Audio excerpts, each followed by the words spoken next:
அத்தஜன் கரிதை தா ஜன் கரி கேட்ட தக்கதை.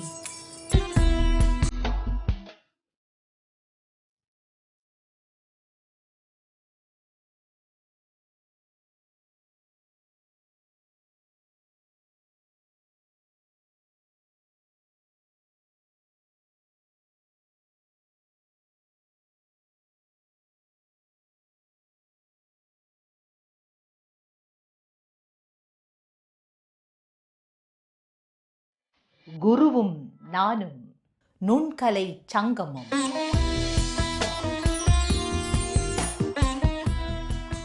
வணக்கம் நேர்களே, குருவும் நானும் நிகழ்ச்சிக்கு அன்போடு உங்களை வரவேற்றுக் கொள்கின்றேன். வாரம் குருவும் நானும் நிகழ்ச்சியில் பல குருமாரை சந்திக்கின்றோம். அவர்களுடைய சிஷ்யர்கள் அவர்கள் கடத்தி வரும் பாரம்பரியத்தை நாங்கள் ரசித்து வருகின்றோம். கலைஞர்கள் என்றும் பொழுது கலைஞர்களிடம் பிறக்கும் அழகு உணர்ச்சியின் வெளிப்பாடுதான் கலை என்று சொல்லுவார்கள். கலைஞன் தான் படைக்கும் கலைகளை தான் மகிழ்ச்சியோடு அனுபவிப்பதோடு அந்த மகிழ்வை மற்றவர்களும் அனுபவிக்க வழி செய்வதால் தான் அவர் கலைஞர் என்று சொல்கின்றார்கள். பொதுவாக இந்த கலைகளில் நுண்கலைகளை என்று பார்க்கும் பொழுது சிறப்பான அதீத தன்மைகள் வாய்ந்த இடமாக இசைக்கலை இருக்கின்றது. அந்த வகையில் இசையை தன்னுடைய பாரம்பரியமாக கொண்டு தான் பெற்ற கலையை இந்த புலம்பெயர் சூழலிலும் மாணவர்களுக்கு பயிற்றுவித்து பல மாணவர்களை தேர்ச்சி பெற செய்திருக்கின்றார் ஸ்ரீமதி இசை ஆசிரியர் ஸ்ரீமதி விஜயலட்சுமி ஆறுமுகசாமி அவர்கள்.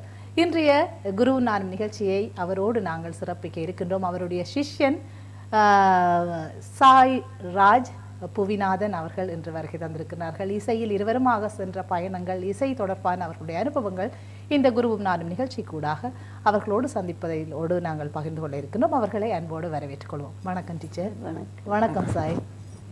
சந்தோஷமாக இருக்கின்றது குரு நானும் நிகழ்ச்சியில் உங்களை சந்திப்பது. சாய், நீண்ட தூரத்திலிருந்து வந்திருக்கின்றீர்கள். இத்தாலியில் உங்களுடைய படிப்பை படித்துக் கொண்டிருக்கிறீர்கள் இல்லையா? இப்பொழுது விடுமுறைக்காக வந்த பொழுது உங்களை நாங்கள் இந்த குரு நானும் நிகழ்ச்சியில் மிகவும் சந்தோஷமாக இருக்கின்றது. டீச்சர், நாங்கள் பொதுவாக குரு நானும் நிகழ்ச்சியில் நீங்கள் ஒரு தடவை உங்களுடைய மாணவர் ஒருவரை ஏற்கனவே எங்களுக்கு அறிமுகம் செய்திருந்தீர்கள். இந்த இசைக்கலையில் ஆர்வமுள்ள பல மாணவர்களை உங்களூடாக நீங்கள் இந்த புலம்பெயர்ந்த சூழலும் உருவாக்கி இருக்கிறீர்கள் இல்லையா? பொதுவாக நாங்கள் கடந்த முறை உங்களுடைய குருவை பற்றி பேசியிருந்தோம். இந்த முறை நீங்கள் தெல்லிப்பளையை பிறப்பிடமாக கொண்டு அந்த இசை ஞானத்தோடு வாழ்ந்தவர் என்ற வகையில் அந்த தெல்லிப்பளையில் பல இசைக்கலைஞர்களும் உருவாகி இருக்கிறார்கள். உங்களோடு வாழ்ந்த இசைக்கலைஞர்களை பற்றி இன்று கொஞ்சம் சொல்லுவீங்களா? என்னோட படிப்பிச்ச ஒரு டீச்சர் தெல்லிப்பளை தான். அவள் என்னோட அண்ணாமலை யூனிவர்சிட்டியில் ஒரு மிக படித்த அவர் பி மியூசிக் செய்து அவள் வந்தவர். அவள் வயலினில் தான் அவள் மெயின் சப்ஜெக்ட்ஸ் வயலின். நல்ல ஒரு டீச்சர் அவட்ட இருந்தே நாங்கள் படிக்கலாம்னு வேண்ட மாதிரி அவ்வளோ ஒரு அருமையான ஒரு டீச்சர். பல இசைக்கலைஞர் தர்மபுரி சிதம்பரநாதன் தர்மபுரி சிதம்பரம் பல இசைக்கலைஞர்கள் தெல்லிப்பளையிலிருந்து உருவாகி இருக்கிறார்கள். இப்பொழுது நீங்கள் உங்களுடைய இசை பாரம்பரியத்தை சாய் ராஜ் அவர்களுக்கு கடத்தி கொண்டிருப்பது போல பலரை உருவாக்கி கிட்டத்தட்ட இத்தனை மாணவர்கள் உங்களிடம் இருப்பார்கள்? என்னுடைய இப்போ தற்போதைக்கு ஒரு 100க்கும் மேற்பட்டவர்கள் இருக்கிறார்கள். எல்லோரும் தேர்ச்சி பெற்று தொடர்ச்சியாக உங்களிடம் பயிற்சி பெற வந்து கொண்டே இருக்கிறார்கள் இல்லை? சாயை பற்றி உங்களுடைய அபிப்பிராயம் என்ன? ஒரு நல்ல குரு எப்பொழுதும் அந்த மாணவர் தேர்ச்சி பெற வேண்டும், ஒரு நல்ல இசைக்கலைஞனாக இருக்க வேண்டும் என்று விரும்புவார். சாயை பற்றி உங்களுடைய குருவினுடைய அபிப்பிராயம் என்ன? ஒரு நல்ல ஒரு மாணவன் எனக்கு கிடைச்சது ஒரு பெரிய ஒரு வரப்பிரசாதம் சொல்ல வேணும். அந்த குருவுக்கு மாணவன் அமைகிறது, மாணவனுக்கு குரு அமைகிறது, அதெல்லாம் ஒரு கொடுப்பெனவன்னு சொல்கிறது இல்லை.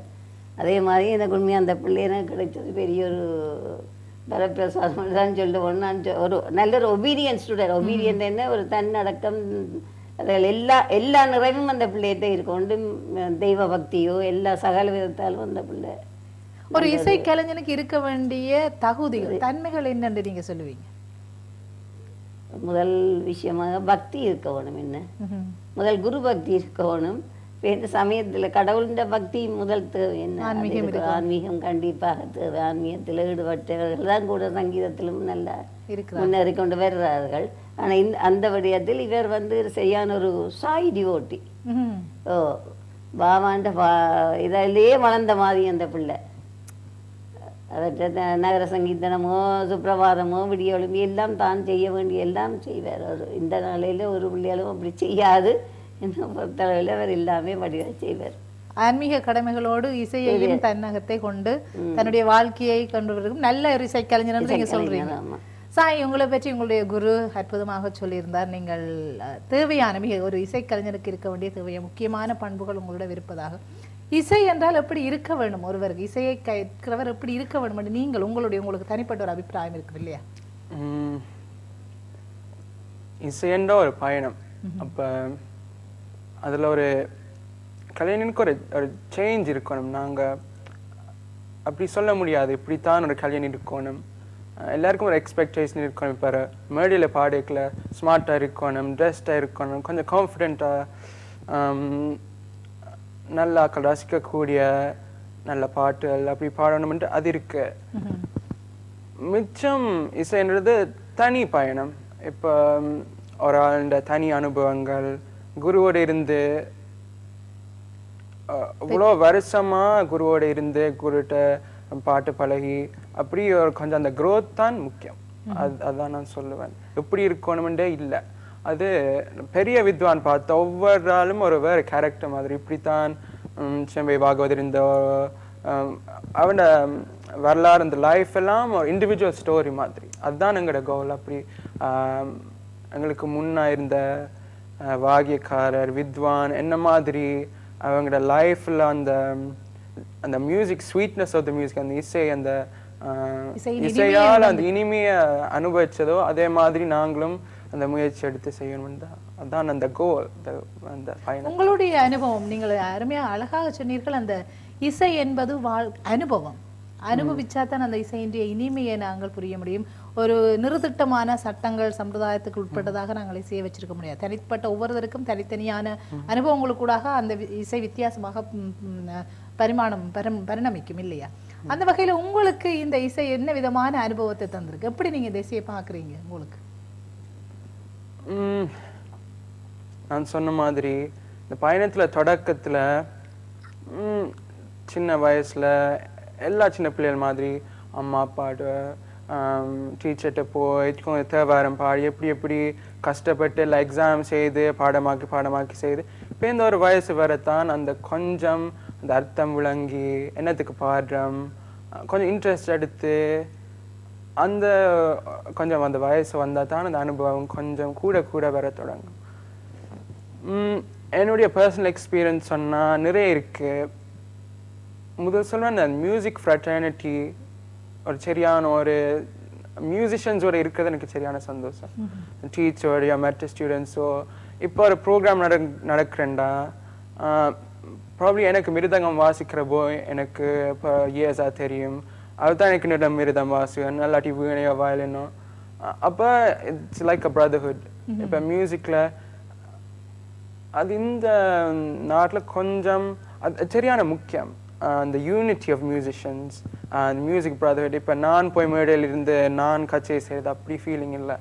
அவர் சந்தோஷமாக எல்லாரும் சேர்ந்து ஒரு கச்சேரின்றா மியூசிஷியன் மட்டும் இல்லை, மிருதங்கம் இருக்கும், ஈவன் தம்பாரை வாசிக்கிறதுக்கு பின்னால் ஒரு ஆள் இருக்கும். இப்போ அது ஒரு அனுபவம்.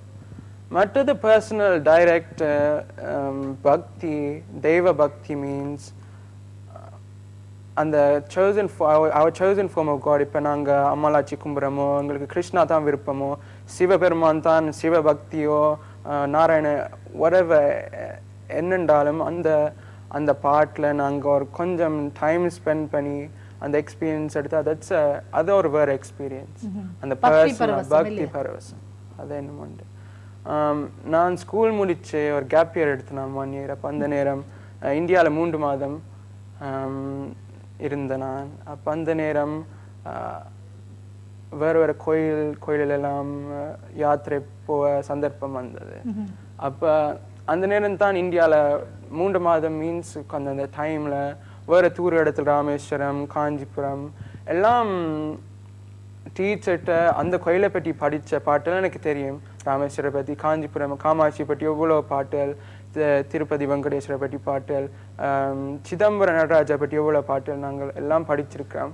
இப்போ அங்கே போய் அந்த கோயிலில் பார்த்தா நாங்கள் படித்த டிஸ்கிரிப்ஷன்ஸ், அந்த வாக்கிக்காரன் எழுதின வசனங்கள் அந்த மெமரிக்கு வருது. அப்போ அது the experience of music is the அனுபவம் நேரடியாக பெற்ற நேரடி அனுபவம் பெற்ற மாதிரி இல்லையா? அனுபவம் மாதிரி. வித்தியாசமான அனுபவம். நீங்கள் உண்மையாக அந்த இசை ஆழத்துக்குள் சென்று அதை அனுபவிக்கிறீர்கள். சாதாரணமாக அந்த வார்த்தை பிரயோகங்கள் குருவோடு கற்றுக்கொள்ளும் அந்த இடைவெளிக்கு அப்பால் நீங்கள் இசையை மேலே பார்க்கிறீர்கள், இன்னும் ஒரு படி மேல் நின்று பார்க்கிறீர்கள் என்ற ஒரு சிந்தனை எனக்கு பிறக்கின்றது. நாங்கள் ஒரு பாடல் ஒன்று எங்களுக்கு பாடி காட்ட முடியுமா?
உன்னை எல்லால் வேறே கதியில்லை ஆமா, உலகெல்லாம் ஈன்றன்னை உன்னை எல்லால் வேறே கதியில்லை ஆமா, உலகெல்லாம் ஈன்றன்னை உன்னை எல்லால் வேறே கதியில்லை ஆமா, உலகெல்லாம் ஈன்ற அன்னை உன்னை எல்லால் வேறே கதியில்லை ஆமா, உலகெல்லாம் ஈன்ற அன்னை உன்னை எல்லால் வேறே கதியில்லை ஆமா, உலகெல்லாம் ஈன்ற அன்னை உன்னை எல்லால் வேறே கதியில்லை ஆமா, உலகெல்லாம் ஈன்ற அன்னை உன்னை எல்லால் வேறே கதியில்லை ஆமா. எனையோர் வேடமீ துலக நாடகம் அரங்கிலாட விட்டாய் அமயனையோர் வேடமீ துலக நாடகம் அரங்கில் ஆட விட்டாய் அமயனையோர் வேடமீ துலக நாடகம் அரங்கில் ஆட விட்டாய் என்னால் இனி ஆட முடியாது என்னால் இனி ஆட முடியாது என்னால் இனி ஆட முடியாது திருவுள்ளம் இறங்கியாடினது போதும் என்றோய் வலிக்க உன்னை எல்லால் வேறே கதியில்லை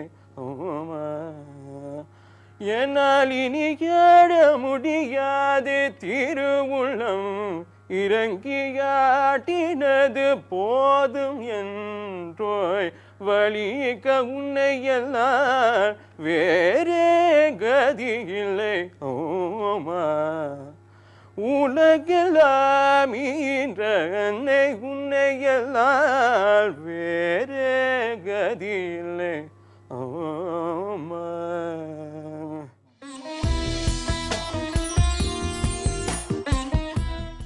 நன்றி சாய். அனுபவிச்சு ஆழமாக காமாட்சி அம்மாட்ட போயிட்டீங்க போல இருக்கிறது. உண்மையில அந்த பாவம், அதை கடவுளை நாங்கள் பக்தியை அனுபவிக்கும் பொழுதுதான் அந்த பாவம் சிறப்பாக பிறக்கும் இல்லையா? உங்களுக்கு பாபநாசம் சிவத்துடைய பாடல்கள் தான் அதிகம் பிடிக்கும். அப்படியான பாடல்கள் பிடிக்கும் கர்நாடக இசையை பொறுத்தவரையில்? பாபநாசம் சிவன் தான் தமிழ் மொழியில நிறைய பாட்டு இயற்றியிருக்கிறார். அப்ப பாபநாசம் சிவன் மட்டும் எனக்கு பிடிக்கும் இல்லை, ஆனா தமிழ் பாட்டு படிக்கிறேன்டா நிறைய பாபநாசம் சிவன் தான் அதுக்குள்ள வரும். பாபநாசம் சிவம் எல்லா கடவுள் மேல எல்லா உருவத்துல பாடியிருக்கிறார். ஊத்துக்காடு வெங்கட சுப்பையர் அவர் கிருஷ்ணா மேல அலைப்பாய் இதெல்லாம் அவர்கிட்ட பாட்டு. அம்புஜம் கிருஷ்ணா என்று அவ நிறைய பாடியிருக்கா. அப்போ இதுல கொஞ்சம் வாகியக்காரன் நிறைய தமிழ்ல பாடியிருக்கேன். அப்ப நாங்களும் பழையக்குல தமிழ் பாட்டுன்னு எங்களுக்கு குயிக்கா விளங்கும். அப்ப அவள் தமிழ் மொழியில அந்த மியூசிக்கு நிறைய சர்வீஸ் பண்ணியிருக்கேன். மற்றது மும்மூத்தியல் எல்லாரும் மியூசிக் படிக்க சங்கீத மும்மூத்தியல் படிக்கணும். தியாகராஜா சுவாமி, சியாமசாஸ்திரி, முத்துசாமி தீட்சிதர் எல்லாரும் தெலுங்குல தான் இயற்றிருக்கேன். அப்ப தெலுங்கு பாட்டுலயும் நிறைய நாங்க பழகணும். எங்களுக்கு நீங்கள் இன்றைக்கு தமிழ் பாடலை தெரிவு செய்வதற்கான காரணம் என்ன? தமிழ பாடுற காரணம் என்றா தெலுங்குலயே நம்ம படிக்கலாம், ஆனா பார்க்குற ஆக்களுக்கு விளங்க மாட்டுது. அப்ப நாங்க பாடுறது ஆக்களுக்கு விளங்கலைண்டா அந்த அந்த ஃபீலிங் அந்த அனுபவம் அவளுக்கு இருக்காது, அந்த ரசனை இருக்காது. என்னென்று ரசிக்கிறது? இப்ப ஒரு ஆள் பாடுறா, ஓஹோ நல்லா பாடுறான்னு சொல்லலாம், ஆனா என்னத்தை பற்றி பாடுற, என்னத்துக்கு பாடுறார், அந்த ஃபீலிங் ஒன்றும் இருக்காது. அப்ப அந்த வாய்க்கார மனம் உருகி அந்த கடவுளை நினைச்சு இயற்றிருக்க இந்த பாட்டு. அந்த பாட்டு நாங்க பாடிக்கிறாள் வந்தா வடிவா பாடிருக்கேன், நல்ல சுரம் போட்டு, ஓ நல்ல ட்ரெஸ், நல்ல சீக்வன்ஸ் போட்டு மீனிங்களா இருக்கிறாண்டு அது போனா சரியான ஒரு வேஸ்ட் இல்ல. சரி நாங்க வந்த ஒரு நாள் நல்ல கச்சேரி பார்த்துட்டு போறோம், அது உண்டு. ஆனா அது பொதுவாக பலருடைய பல இசை வித்வான்களுடைய வாயினாலே நான் கேட்டிருக்கின்றேன், இசைக்கு மொழி இல்லை, நாங்களாகவே மொழி இல்லை என்று சொல்லுகிறார்கள். ஆகவே பொதுவாக சில கீர்த்தனைகள் பாடும் பொழுது தியாகராஜ கீர்த்தனைகள் தான் அதிகமாக பாடுகிறார்கள். அப்போ ஆகவே நான் பொது இடங்களில் நீங்கள் தமிழ் பாடல்களை தெரிவு செய்தால் என்ன என்று கேட்டதுக்கு, நீங்கள் தமிழென்று எல்லாத்தையும் நீங்கள் தேட முடியாது, இசைக்கு மொழி இல்லை என்று பாருங்கள் என்று பொதுவாக சொல்கிறார்கள். அதை குறித்து உங்களுடைய அபிப்பிராயம் என்ன? அப்படி சொல்பவர்கள் இசைக்கு மொழி இல்லை, அதாவது இசைக்கு மொழி இல்லை என்று இல்லை, இசைக்கு ஒரு பிரிவும் இல்லை, வயசு பிரிவு இல்லை, ஒன்றும் இல்லை. நாங்க பாடினா யாரும் கேட்கலாம். ஆனா ஒரு கொஞ்சம் ஈஸியா டைஜஸ்ட் பண்ணக்கூடிய ஒரு அப்ரோப்ரியேட்டா நாங்க பாடணும். ஒரு இப்போ ஒரு 10 minutes ஸ்லாட் ஒரு கோயில் பூசைக்கு போற 10 minutes நீங்க பாடுங்கன்னு சொன்னா அதுல போய் நாங்க பயங்கர சங்கீதம் பண்ணா நல்லா இருக்காது. அனைவருக்கும் நாங்க விளங்கத்தக்கதாக அந்த இசை இருக்கணும் இல்லையா? இப்ப நாங்க மற்ற மியூசிஷியன்ஸை பார்த்து தான் இப்ப MS சுப்பலட்சுமி அம்மா அந்த காலத்துல பாடினண்டா முதல் தமிழ் எல்லாம் பாடி பேந்தாவா போய் ஹிந்தி மொழி படிச்சு தெலுங்கு மொழி படிச்சு அப்ப பாம்பேல போய் பாடுறா, டெல்லி போய் பாடுறா, காந்திக்கெல்லாம் அவ போய் பாடுறா சுப்பலட்சுமி அம்மா. அப்ப அவங்க பாடிக்கல மீராண்ட பஜன்ஸ் ஹிந்தியில பாடுவா, இல்லாட்டி வேற மொழியில பாடுவா, பெங்காலியில ரவீந்திரநாத் தாகூர் அந்த பாடெல்லாம் பாடினவா. அந்த ஒரு எஃபர்ட் பண்ணி அந்த மொழியை போய் படிச்சு செய்திருக்கீங்க. யார் யாருக்கு எந்த பகுதியினருக்கு தாங்கள் கச்சேரி செய்ய போறோமோ அல்லது பாட போறோமோ அதை நினைச்சு அந்த மொழியை விளங்கி படிக்க அந்த பாவம் வேறு. நிச்சயமாக. பொதுவாக டீச்சர் உங்களுடைய நிறையவே இசை ஞானம் மிக்கவராக நாங்கள் சாய்ராஜை நாங்கள் பார்க்கிறோம். அப்படி ஒரு நல்ல மாணவனை நீங்கள் உருவாக்கி இருக்கிறீர்கள். அந்த தேடல் வேணும் இல்லையா? நாங்கள் ஒரு கற்கையை நாங்கள் மேற்கொள்ளும், பொதுவாக கலையை நாங்கள் கற்கும் பொழுது அதை நோக்கிய தேடல் வீச்சாக இருந்தால்தான் அதனுடைய ஆழத்திற்கு செல்ல முடியும். ஒவ்வொரு கலைக்கும் நாங்கள் ஆழமாக செல்லும் போதுதான் அதனுடைய முழுமையை நாங்கள் அனுபவிக்கணும். அந்த வகையில் உங்களுடைய குருவாக தண்டபாணி தேசிகர் இருக்கின்றார் இல்லையா, இசை பேரறிஞர், அவரை உங்களுடைய குருவாக கொண்டிருக்கின்றீர்கள். அவரை பற்றி உங்களுடைய அனுபவங்களை சொல்லுங்கள். நாங்கள் சாய்ராமிடம் அவர் தொடர்பாகவும் நாங்கள் கதைக்க வேண்டும். அவரை பற்றி அனுபவம் சொல்கிறேன்டா, அவர் ஒரு உண்மையான அவர் அந்த பன்னிசை தான் முதல்வர் பாடினது. அதில் இருந்தால் அவர் மேல் நோக்கி இந்த சினிமாவில் பாடி சினிமாவில் நடித்தவர் கூட. அந்த நேரில் ஐயே மெத்த கடினம் உனதடிமை, ஐயே மெத்த கடினம் மண்டெல்லாம் பாடி நடிச்சிருக்கிறார். அதுக்கப்புறம் எங்கள் அண்ணா யூனிவர்சிட்டியில் ப்ரொஃபஸராக இருந்தவர். ப்ரொஃபஸராக இருந்து எங்களுக்கு தமிழ் பாடல்கள் தான் சொல்லி தருவார். பன்னிசை சார்ந்ததான். பன்னிசை சார்ந்த பன்னிசை ஒரு வகுப்பு இருக்குது, பன்னிசை அதுவும் எடுப்பார். இதை விட தமிழ் பாடல்கள் சொல்லி தருவார். தமிழ் பாடல்கள் மோஸ்ட்லி அவர் சில நேரம் தானி ஏற்றின பாடல்கள், அருள வேண்டும் தாயே, சாருமதியில், இப்போ நித்யஸ்ரீ இவையில் கன பேர் பாடியிருக்கணும் அந்த பாடல். உண்மையாக அவர் இயற்றி போட்டு வந்தால் எங்களுக்கு சொன்னார், ராத்திரி போட்ட பாட்டு பாடுங்கன்னு சொல்லி தருவார். அருள வேண்டும் தாய் என்று அப்படி அவர்கிட்ட கணக்க திறமையால் அவர்கிட்ட இருக்குது. அவர் இந்த மைசூர் மகாராஜா பேலஸில் போய் எல்லாம் கச்சேரி வைக்கிறவர். அவர் சொல்லுவார், நாங்கள் அந்த லிஃப்ட்டில் போய் அவர் நம்ம மகாராஜா உடுப்பு போட்டு ஒன்று தானே அதில் இருக்கிறது, அப்படியே மேலே லிஃப்ட் போகும், தாங்கள் போய் கச்சேரி செய்து போட்டு வாரன்று. அந்த நாளையிலேயே அவர் அப்படி செய்கிறவர். வித்தியாசமான அனுபவம். தண்டபாணி தேசியருடைய பாடல்களை நீங்கள் அறிஞ்சிருக்கிறீங்களா? அந்த அவருடைய பாடல்கள் ஒன்று, அவருடைய பாடல்களுடைய தனித்தன்மைகளை பற்றி சொல்லுங்க சாய். அப்போ டீச்சர் சொன்ன மாதிரி தண்டபாணி தேசிய தமிழில் நிறைய பாட்டு ஏற்றிருக்காரு. அந்த பாட்டு இப்போ நிறைய கட்சியில் பாடிப்பட்ட பாட்டுகள். தண்டபாணி தேசியர் தமிழில் பாடணுமெண்டு ஈவன் தியாகராஜ சுவாமியோட சமாதியில் போய் கூட தமிழில் தான் பாடினவர். அப்போ அது கொஞ்சம் விளங்கணும் என்னண்டா, இப்போ இசைக்குள்ளேயே நிறைய அந்த கதை வருது, தமிழில் பாடணுமா இதில் பாடணுமா. இப்போ கோயிலில் கதை வருது, மந்திரம் சான்ஸ்கிருதத்தில் படிக்கணுமா இல்லாட்டி தமிழில் இருக்கணும். ஆனால் அதெல்லாம் கொஞ்சம் விளங்கணும் என்ற அந்த காலத்தில் தமிழ் தான் ஆக்கள் கதைச்சது. ஆனால் தமிழ்நாட்டில் நிறைய ஆக்கள் தெலுங்கும் கதைச்சது. அந்த காலத்தில் தமிழ் நாங்கள் வீட்டில் கதைக்கிறோம், சங்கீதத்துக்குண்டு தெலுங்கு வச்சிருக்கிறோம். ஆக்சுவலி தெலுங்கு மொழியும் ஒரு சரியான ஸ்வீட் மொழி. அது கொஞ்சம் ஒரு சிம்பிள் மியூசிக்கு ஒரு கொஞ்சம் ஃபியூ வேர்ட்ஸில் அது எல்லாம் சொல்லலாம். இப்போ தெலுங்கு மொழி அதான் அந்த காலத்தில் ஆக்கள் அவளது சிந்தனை தெலுங்குல நாங்கள் ஏற்றுவோம். நிறைய ஆக்கள் பட்னம் சுப்பிரமணிய ஐயர் எல்லாம் தமிழ் ஆக்கள் தமிழ்லேயே பாட்டு ஏற்றல, எல்லாம் தெலுங்குல தான் ஏற்றிருக்கிறோம். அப்போ கதைக்கிறது தமிழ், பாட்டு தெலுங்கு, மந்திரம் சமஸ்கிருதமும் வச்சிருக்கணும். அது அந்த காலத்து சிந்தனை. அப்போ அதால இப்போ நாங்கள் பிரச்சனை பட தேவையில்லை, அது தேவையில்லாத கதை. அப்போ இருக்கிற தெலுங்கு பாட்டெல்லாம் இப்போ நாங்கள் டிரான்ஸ்லேட் பண்ணி தமிழில் பாடணுமா, அதெல்லாம் தேவையில்லாத விஷயம். ஆனால் அதுக்கு பிறகு தண்டபாணி தேசியர், பாபநாசன் சிவன் எல்லாரும் தமிழில் நிறைய உரிப்பட்ட பாட்டெல்லாம் இயற்றிருக்கிறேன். அப்போ எங்களோட சாய்ஸுக்கு ஏற்ற மாதிரி நாங்கள் பிக் பண்ணி சூஸ் பண்ணி இதுதான் எனக்கு விருப்பம், நான் தமிழில் பாடுறேன், இதை பற்றி பாடுவேன், எல்லா ஃப்ரீடம் இருக்கு. அப்போ அதுக்குள்ள ஒரு பிரச்சனை ஒன்றுமே தேவை. தண்டபாணி தேசிகருடைய பாடல் ஒன்று நீங்கள் எங்களுக்கு பாடி காட்டிடுமா சாய்?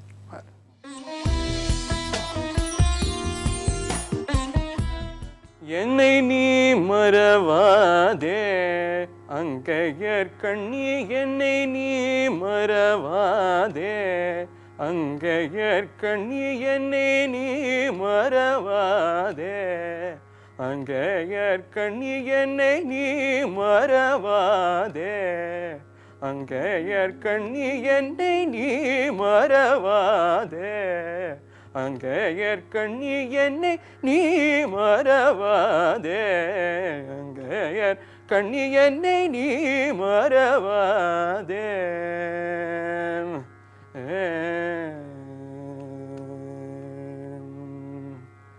உன்னை மறவோர்க்கெல்லாம், உன்னை மறவோர்க்கெல்லாம் உலகினில் வாழ்வுண்டோ, உன்னை மறவோர்க்கெல்லாம் உலகினில் வாழ்வுண்டோ, உன்னை மறவோர்க்கெல்லாம் உலகினில் வாழ்வுண்டோ, உன்னை மறவோர்க்கெல்லாம் உலகினில் வாழ்வுண்டோ, உன்னை மறவோர்க்கெல்லாம் உலகினில் வாழ்வுண்டோ, உன்னை மறவோர்க்கெல்லாம் உலகினில் வாழ்வுண்டோ, உன் போலொரு தெய்வம் உரு துணை வேறுண்டோ, உன் போலொரு தெய்வம் உரு துணை வேறுண்டோ, என்னை நீ மறவாதே அங்கையர் கண்ணி, என்னை நீ மறவாதே அங்கையர் கண்ணி.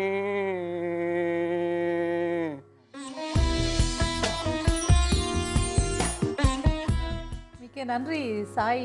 அற்புதமாக எங்களுடைய இசையோடு பக்தி பரவசத்தையும் எங்கள் எல்லோருக்கும் ஊட்டுமுகமாக அற்புதமாக பாடினீர்கள். நேர்களே, நாங்கள் ஒரு சிறிய இடைவேளைக்கு செல்லியிருக்கின்றோம். அந்த இடைவேளையை தொடர்ந்து இவர்களோடு பேசுவோம். நேர்களே, குரு நானும் நிகழ்ச்சிக்கு மீண்டும் உங்களை இந்த சிறிய இடைவேளையின் பின் அன்போடு வரவேற்றுக் கொள்கின்றேன். டீச்சர், அற்புதமான ஒரு மாணவனை எங்களுக்கு அறிமுகம் செய்திருக்கிறீர்கள். ஒரு நல்ல குருவினுடைய முக்கிய கடமை தான் வளர்த்தெடுக்கும் தன்னுடைய பாரம்பரியத்தை கடத்தி வரும் தாங்கி வரும் மாணவர்களை சமூகத்திற்கு நல்ல கலைஞனாக அறிமுகம் செய்வது. அந்த வகையில் நீங்கள் இன்று எங்களுக்கு அவரை அறிமுகம் செய்திருக்கிறீர்கள். சாய்க்கு அரங்கேற்றம் நடைபெற்றதா டீச்சர்? இல்லை, அரங்கேற்றம் செய்கிறதுக்காக அவர் இப்படி பாடியே தான் தன்னைத்தான் முன்னுக்கு கொண்டு வரேன். நிறைய கீதங்கள், சில கீதங்கள் நான் சொல்லிக் கொடுக்குறேன், தானாயே கற்றுக்கொண்டு வரேன்.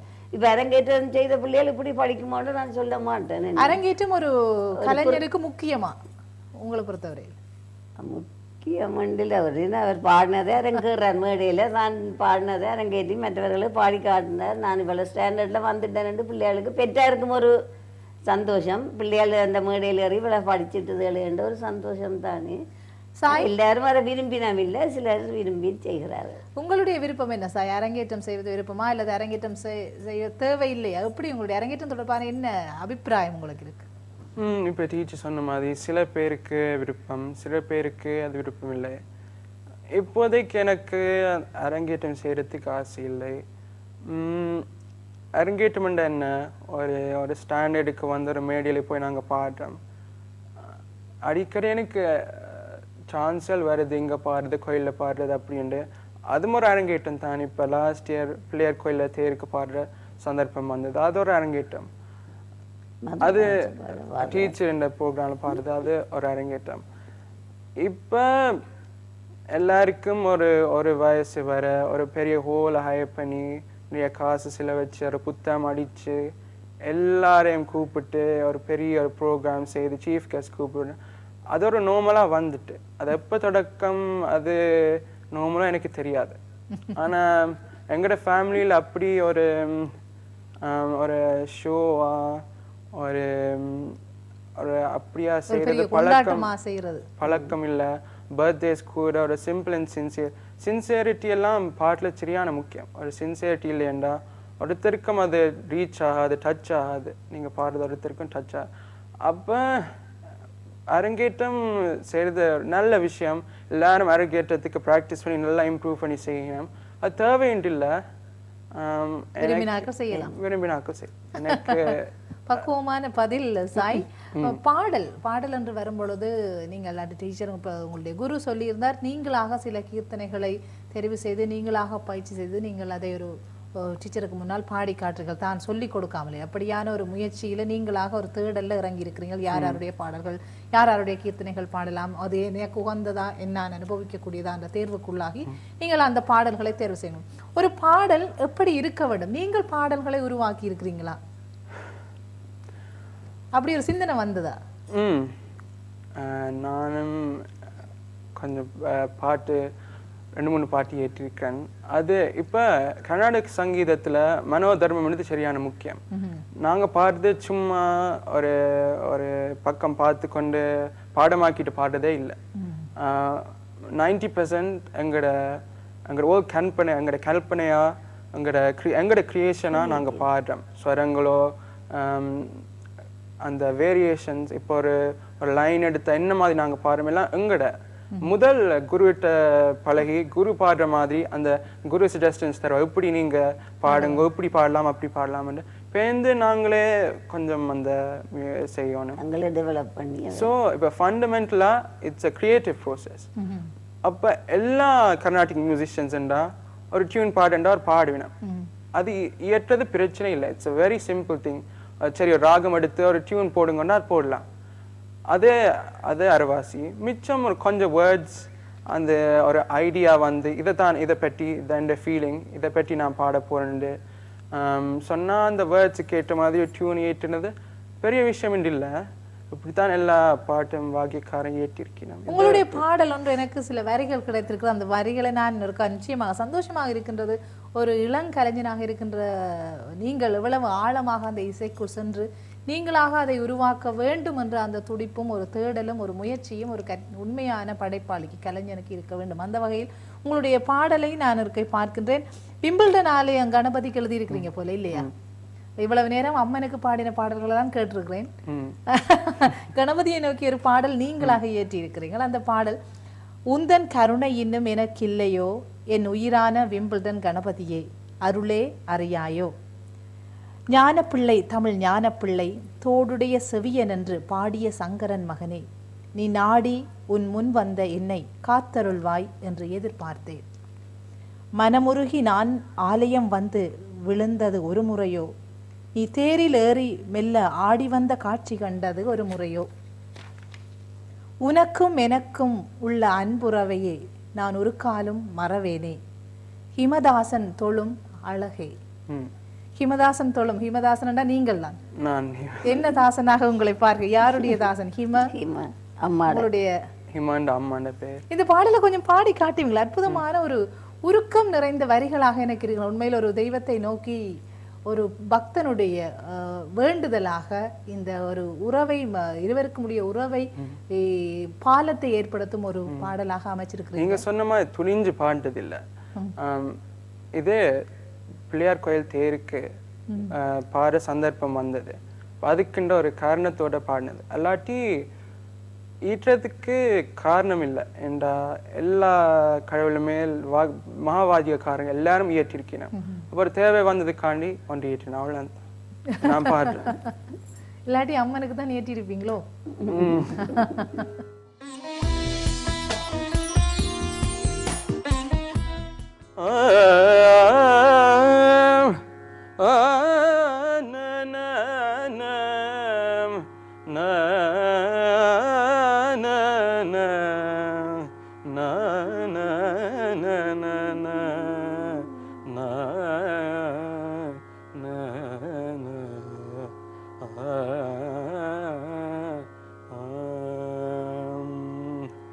உந்தன் கருணை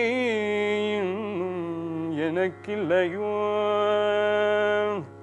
உந்தன் கருணை எனக்கில்லையோ, என் உயிரான விம்பிள்டன் கணபதியே, உந்தன் கருணை எனக்கில்லையோ, என் உயிரான விம்பிள்டன் கணபதியே, அருளே அறியேனே. ஞான பிள்ளை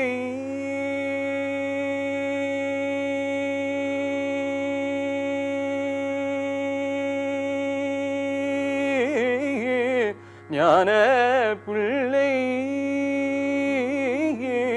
ஞான பிள்ளை தமிழ் ஞான பிள்ளை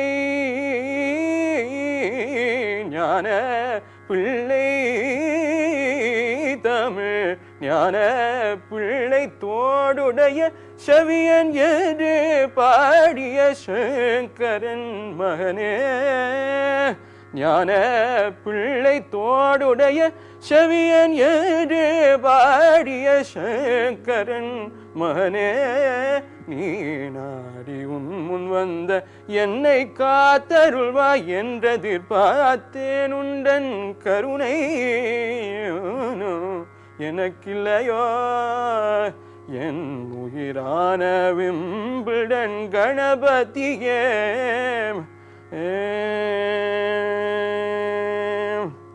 மனமுருகின ஆலயம் வந்து விழுந்தது ஒரு முறையோ, மனமுருகின ஆலயம் வந்து விழுந்தது ஒரு முறையோ, நீ தெரிலேறி மெல்ல ஆடி வந்த காட்சி கண்டது ஒரு முறையோ, மனமுருகின ஆலயம் வந்து விழுந்தது ஒரு முறையோ.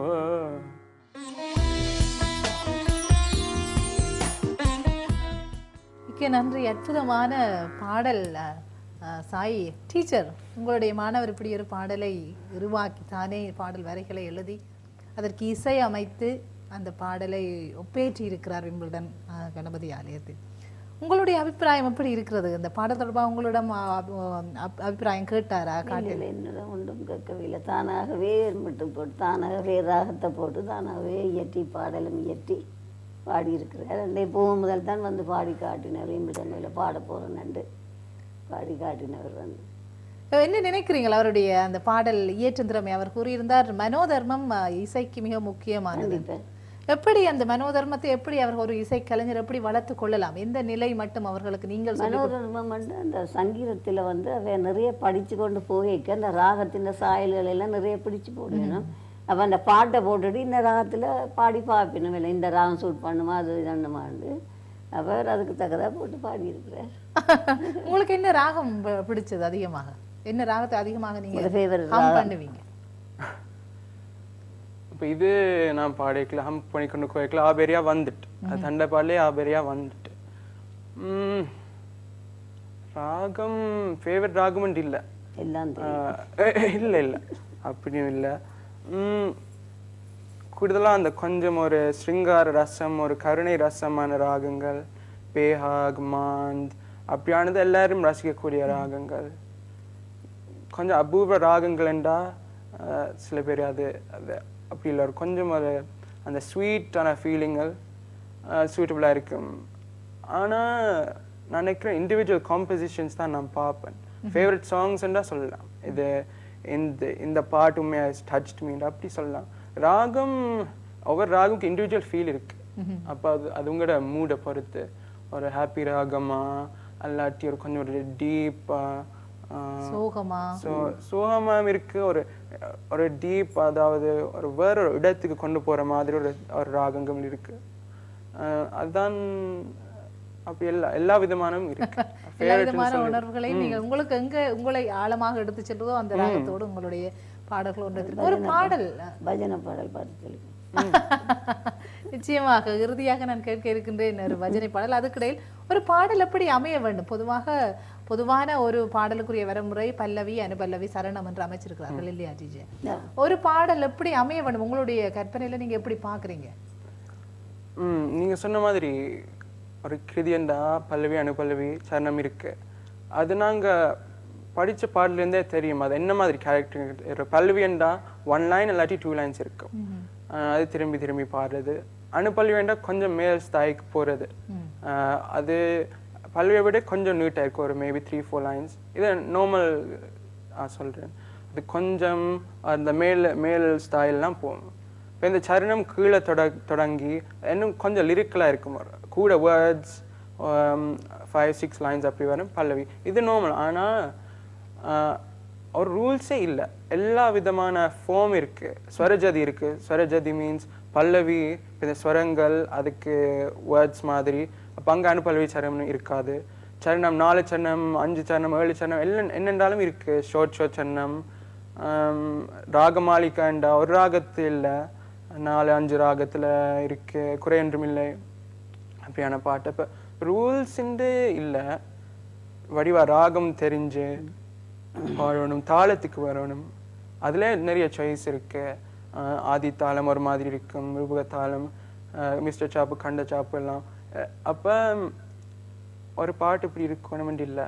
பட் நிறைய பாட்டு நாங்கள் படித்தா அந்த ஃபார்ம் ஒரு ஜெனரல் ஃபார்ம் எங்களுக்கு டக்குன்னு வரும். ஆதி தாளத்தில் வரும் இல்லாட்டி இப்படி வரும் எங்களுக்கு. ஸோ ஒரு கொஞ்சம் படித்தா பிறகு அது ஒரு வெரி நேச்சுரலாக வரும் எங்களுக்கு. இப்போ நீங்கள் டீச்சர் கூறியது போல ஆரம்பத்தில் கூறினா நீங்கள் ஒரு டிவோட்டியன் ஒரு பக்தன் உண்டு. பக்தி நிலைக்கு உங்களை கொண்டு சென்றதும் இசையாக இருக்கலாம். இசையும் ஒரு காரணமாக இருக்கலாம் இல்லையா? நீங்கள் ஒரு சாய்பாபா பக்தனாக இருப்பதால் நீங்கள் நிறையவே பஜனை பாடல்கள் பாடியிருப்பீர்கள். பஜனை பாடல்கள் வித்தியாசமா இருக்கு. எங்களுக்கு அந்த பாடல் ஒன்று பாடி காட்ட முடியுமா சாய்? பாடலாம் பாருட்டா.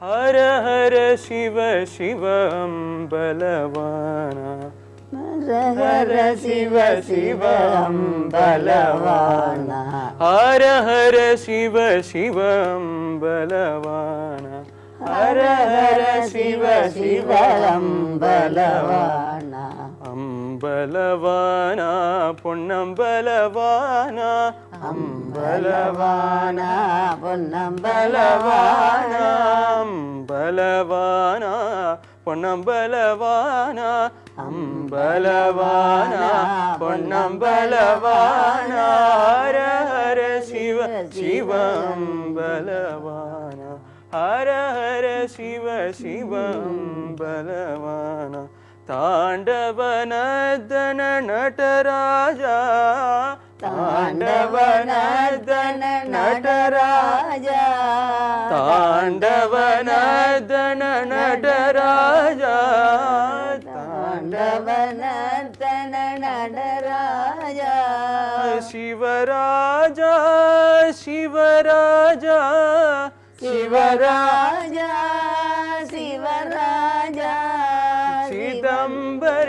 நடராஜா சிதம்பரேச நடராஜா சிதம்பரேச சிவராஜா சிதம்பரேச சிவராஜா ஹர ஹர சிவ சிவ அம்பலவானா ஹர சிவ சிவ அம்பலவானா அம்பலவானா பொன்னம்பலவானா அம்பலவானா பொன்னம்பலவானா.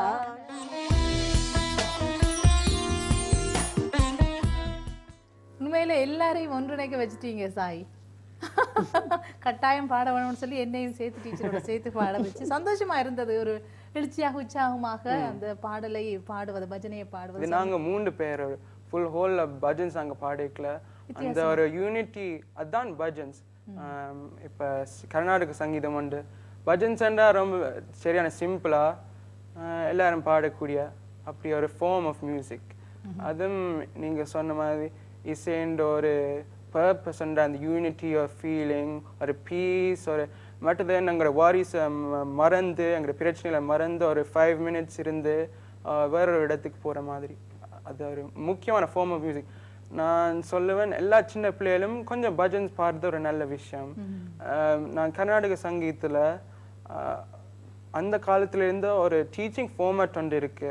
ஸ்வர ஜதீஸ், ஜதீஸ்வரம், கீதங்கள், சரிகம பத நீச சரிகம ரிகம, அதெல்லாம் பாடலாம். எவ்வளோ வருஷமா அது பாடலாம்.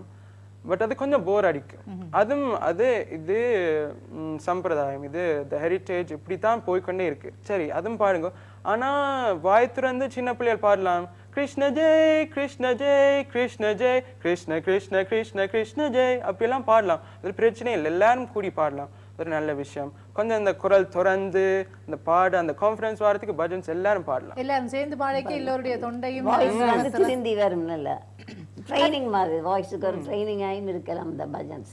அற்புதமாக ஒரு பக்தி பரவசத்துக்குள்ளே இன்றைய நிகழ்ச்சியை நீங்க கொண்டு போயிட்டீங்க சாய். சந்தோஷமாக இருக்கின்றது. ஒரு வித்தியாசமான அனுபவத்தை நான் இன்றைக்கு பெற்றிருக்கிறேன் உங்களுக்கூடாக. இந்த இசையில் எங்களுடைய இளைஞர்கள் இவ்வளவு ஆழமாக ஆன்மீக நிலைக்குள் சென்று அந்த இசையை பார்ப்பது எவ்வளவு பேர் என்று பார்த்தால் எண்ணித்தான் சொல்லலாம், கையில் எண்ணித்தான் சொல்லக்கூடியதாக இருக்கும். அப்படியாக ஒரு நல்லதொரு நிலையில் நீங்கள் அந்த இசையை பார்ப்பது சந்தோஷமாக இருக்கணும். உங்களுடைய தேடல் இன்னும் ஆழமாக செல்ல வேணும். அந்த ஆழமாக செல்லக்கூடாக எங்களுக்குரிய நல்லதொரு இசைக்கலைஞர் எங்கள் மத்தியில் இருக்கிறார் என்ற நம்பிக்கை எங்களுக்கு தந்திருக்கிறீங்க. டீச்சர், இறுதியாக நாங்கள் நிகழ்ச்சியை நிறைவு செய்ய இருக்கின்றோம். நிறைவே உங்களுடைய மதுரகான சபா நிகழ்ச்சிகளை கூட நிறைய செய்திருக்கிறீர்கள். அது நிச்சயமாக சாயுடைய நிகழ்ச்சி நிச்சயமாக இருந்திருக்கும். இறுதியாக உங்களுடைய இசை பயிலும் மாணவர்களுக்கு என்ன வகையான ஒரு ஆலோசனை நீங்க சொல்லலாம்? என்ன, கடவுள் பக்தி முதல் பக்தி. இது முதல்ல அப்பா அம்மா சொல்ல கேட்கணுமென்றதான் முதலாவது நான் சொல்றது. குரு பக்தி முதல். தாய் அம்மா, மாதா பிதா குரு தெய்வம். முதல் அம்மாவை மதிக்க வேணும். மாதா பிதா அப்பா குரு, அதுக்கப்புறம் தெய்வம். தெய்வம் தானே கடைசியாக தான் போட்டுது. அப்போ அந்த அளவு குணமும் நீங்கள் இருக்க வேணும். அப்போதான் சங்கீதம் அடக்கம் இருக்க வேணும். பிள்ளைகள் பொறுமையாக இருக்க வேணும். பொறுமையாக இருந்து பழகினா தான் மியூசிக்கே படிக்க. இது ஒரு சமயம் மியூசிக் படிக்க ஒரு நாள் எக்ஸாம் எடுக்க மாட்டேன்ட்டார். என்ன காரணம்? காரணம் அவன் நான் பாடமாக்கையில் டீச்சர் மாட்டேன்ட்டார். அப்போ நாங்கள் வேந்து அப்பா நான் எக்ஸாம் ஹாலில் இருக்க ஒழியன்னு சொன்னார். டீச்சர் சாய் எக்ஸாம் எடுக்க மாட்டேன்ன்றான், நீங்கள் சொன்னால் ஒரு வேலை எடுப்பார். அப்படியே அந்த குரு பக்தி இல்லையா, அந்த பக்தி. நான் சின்ன வயதில் நான் சொன்னேன், அது அப்போ ஒரு வெறுப்பு. இப்போ அப்படி இல்லை, இப்போ தானாக படிக்கிறாள். அப்போ அந்த ஒரு குரு நான் சொல்றதை கேட்டு அந்த பிள்ளை பணிவா படிச்சுடுது. என்ன அது கண்டிப்பா தேவை. ஒரு மாணவனுக்கு ஒரு மாணவிக்கு கண்டிப்பா தேவை. அது அவர் இப்ப இல்லைன்னு அதான் அப்ப இப்ப தானே விரும்பி படிக்கிறார். அப்ப அது ஒரு வெறுப்பு காலம். அந்த 12-11 வயசுக்குள்ள அது ஒரு டைவர்ட் பண்ணி அங்கால தாங்கள் படிக்க மாட்டோம், பாடமாக்க இல்லை, அப்படி ஒரு ஃபீலிங் வைக்க. சாய், மிக்க நன்றி டீச்சர். சாய், நாங்கள் நிகழ்ச்சி இறுதியாக நிறைவு செய்ய இருக்கின்றோம். சந்தோஷமாக இருக்கின்றது. இன்றைய பொழுது உங்களுடைய இசையோடு பஜனையோடு சேர்ந்து மிகவும் உற்சாகமாக நாங்கள் இந்த குரு நானும் நிகழ்ச்சியில் கலந்திருக்கின்றோம். இறுதியாக நீங்கள் இந்த இசை தொடர்பாக எந்த உச்சம் வரை செல்ல போறீர்கள்? உங்களை பற்றி நிறைய எதிர்பார்ப்பு. சின்சியராக எங்களோட கலையை நாங்கள் ரெஸ்பெக்ட் பண்ணி ஆனஸ்டாக நாங்கள் எப்படி போய்க்கொண்டிருந்தா அது அது இறைவனடி சேரும்னு நான் நம்புகிறேன். மற்றது நாங்கள் போகிற வழியிலையும் நல்ல எக்ஸாம்பிள் நாங்கள் காட்டுறேன்டா யங் ஆக்களோ ஈவன் அடல்ட்ஸ் கூட எங்களை பார்த்து இன்ஸ்பயர் பண்ணி இருக்கணும். நாங்கள் எப்படி பாடுறோமோ டெய்லி கான்டாக்டில் நாங்கள் ஒரு ரோல் மாடலாக இருக்கணும். ஒரு சொசைட்டிக்கு எப்படி ஆக்ட் பண்ணணும்னு, ஒரு ஸ்டூடெண்ட் எப்படி இருக்கணுமோ, ஒரு மியூசிக் ஸ்டூடெண்ட் எப்படி இருக்கணுமோ.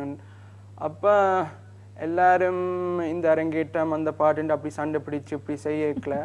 இப்படி ஒரு ஆள் பாடுறார், ஒரு சந்தோஷமாக பாடுறேன் ஆக்கள் பார்த்து நானும் அப்படி பாடலாமேன்னு யோசிக்க வேணும். அது அப்படி நடக்கணும். நிச்சயமாக ஒரு மக்கள் சேவை மகேசன் சேவைன்னு சொல்லுவார்கள் இல்லையா?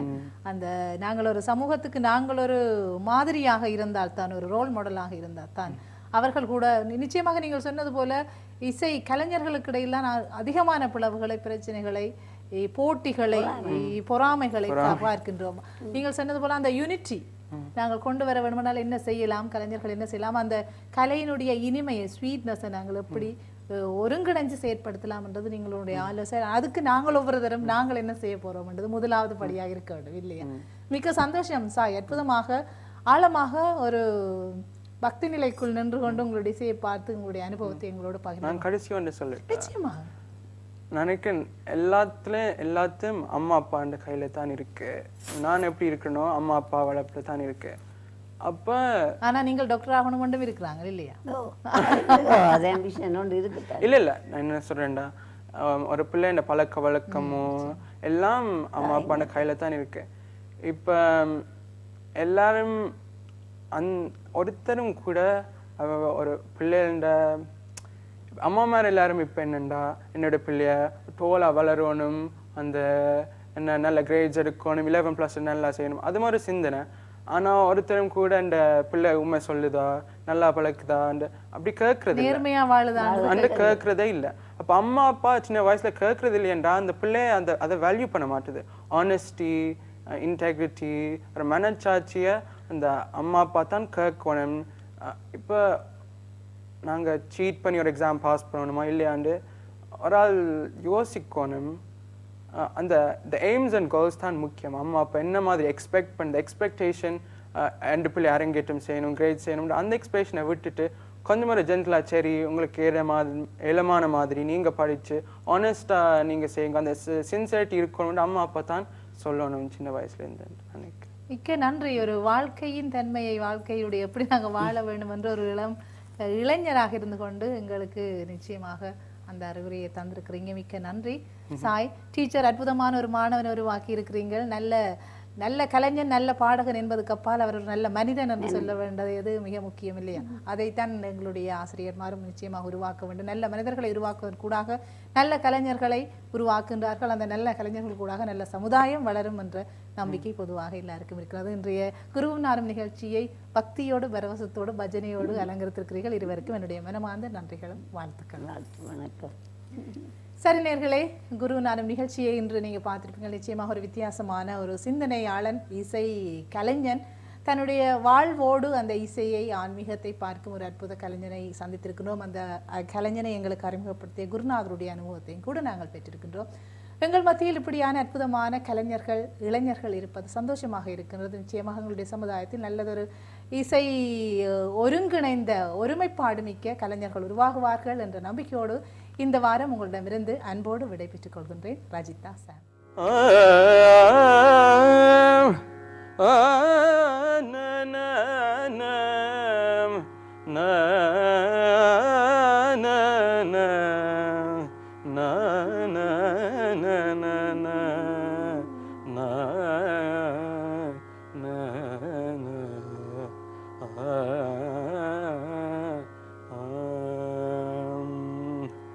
உந்தன் கருணை